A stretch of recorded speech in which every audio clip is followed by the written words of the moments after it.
Okay.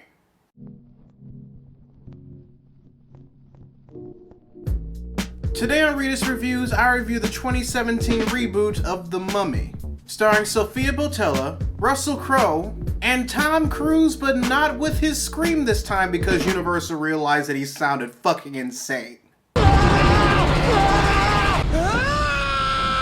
So basically, 5,000 years ago, we learned that Princess Amenet was scheduled to rule Egypt. But because of that pesky thing of, your dad deciding to have a son randomly, she makes a deal with the Egyptian god Set in order to gain actual power. And just like in the previous Mummy movies, the ritual was disturbed and she was mummified alive.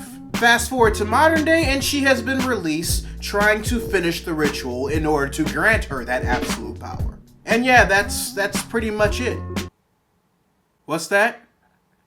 You want me to elaborate? Okay, so there are a lot of things that worked in this movie. Like, a lot. Like, the exposition of Amenet was great.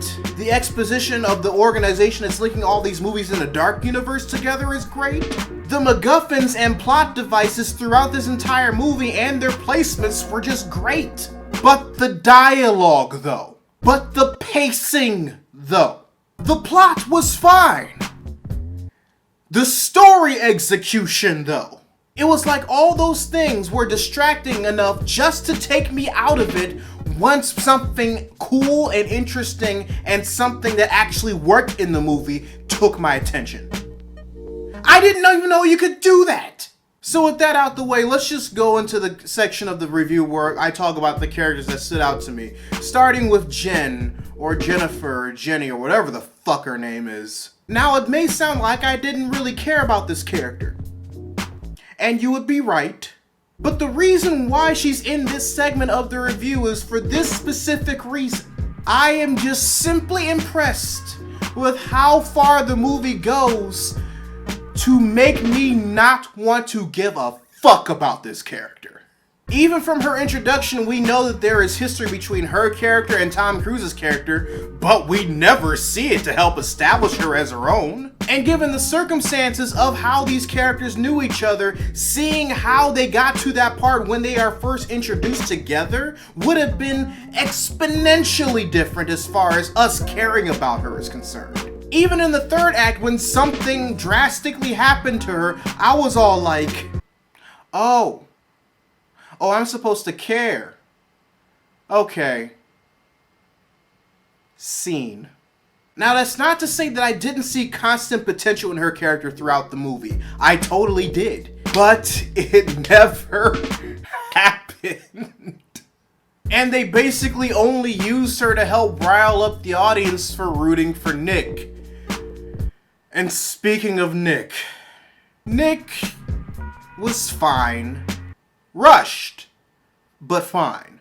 Honestly, outside of Amenet, he was the only character that I actually gave two flying fucks about. And while we did get a chance to know him better than insert J-named character here, he honestly wasn't that properly fleshed out, despite the movie wanting you to believe otherwise. By the time he actually had some flesh on him, it was already the third act, and by that time, all the damage was done. Honestly, Amenet was the saving grace of this entire movie. Her motivations were clear, she was not about the games. And we got actual backstory and learned about her as a character so that we understood where she was coming from in said motivations. Like characters do. While everybody else was just painting by numbers in this movie, her character was the most well-rounded in the bitch, and that just boggles my fucking mind. But there were some things about this movie that I liked. Like I said before, the initial plot of the movie is good. I like the fact that they use proper use of Egyptian mythology and its deities. The set designs were awesome, and I enjoyed the proper plot connections throughout this story, when the pacing didn't throw me off. And outside of the cons that I stated earlier, the only other con that I have is that as far as Russell Crowe's character, Dr. Jekyll, is concerned, I feel that they rushed too quickly into the confrontation with Mr. Hyde. Instead of using that time for, properly developing the characters that we already don't give a fuck about. They rushed into showing the audience his alter ego instead of saving it for another movie to build up the suspense. Probably even his own. Readers, overall, the movie was okay. It wasn't bad, but it definitely wasn't good either. In my opinion, this movie had a lot of good potential, a lot of great ideas, but it was squandered by obviously bad writing and bad post-production decisions. If you have to see this in theater, pay for a matinee ticket, or anything cheap. If you have to own this movie when it comes out on home video, just stick to a DVD.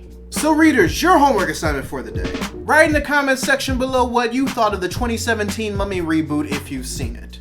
Also, be sure to subscribe to the channel and turn on notifications, because I post new videos every Monday, Wednesday, and every other Friday. But until then, this is Readus 101. Class dismissed.